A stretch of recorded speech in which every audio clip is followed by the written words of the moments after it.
വല്ലോ പഠിച്ച എല്ലാം ബിറ്റാക്കിട്ടുണ്ട്. ബിറ്റ് വല്ലതും ഉണ്ടോടാ?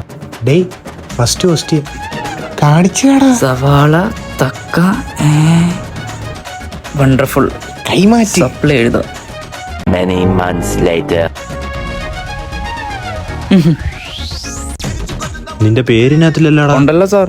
ഇല്ലടാ. നോക്ക് സാറേ. എടാ നോക്കടാ, അതിനകത്ത് ഇല്ല. സാറേ ചെറിയൊരു പ്രശ്നമുണ്ടല്ലോ. എന്തുവാടോ? എനിക്ക് ഇന്നലെ ആയിരുന്നു എക്സാം. ആഹാ, അടുത്ത കൊല്ലം എഴുതാം കേട്ടാ. പൊക്കോ. Many months later. തവണെങ്കിലും പാസ്സാവൂ. ഈ തവണ എല്ലാം പക്കയാ, പാസ്സായിരിക്കും. ചെയ്യള് കേസ് എന്തായി? എല്ലാം വെച്ചിട്ടുണ്ട്. ബിറ്റ ബിറ്റും വെച്ചിട്ടുണ്ട്. അയ്യോ ബിറ്റും വെച്ച് കെട്ടി സാറേ. അടിപൊളി. One eternity later. ഇത്തവണെങ്കിലും പാസ്സാവൂടെ? ഈ കൊല്ലം പാസ്സാവും. എല്ലാം പഠിച്ചിട്ടുണ്ട്. നീ മറക്കത്തില്ലേ? ഡാർക്ക് ചോക്ലേറ്റ് ഇരിപ്പുണ്ട്, കഴിച്ചോണ്ടെങ്കിൽ കയറും. ഒന്നും മറക്കില്ല. നീയാ? ഞാൻ ഇപ്പൊ ഇവിടെ സാറായിട്ട് കയറി. ആ അല്ല ഒപ്പ്. അത് യൂണിവേഴ്സിറ്റിക്കാർക്ക് അറിയാം, അപ്പൊ കുഴപ്പമില്ല. എന്തായി? മൂഞ്ചി. എന്ത്? ആ ഡാർക്ക് ചോക്ലേറ്റ് ഇല്ലേ, ആ അത് കഴിക്കാൻ മറന്നുപോയി. ആ, ബാ ഇനി വാർദ്ധക്യ പെൻഷൻ അപേക്ഷിക്കാം.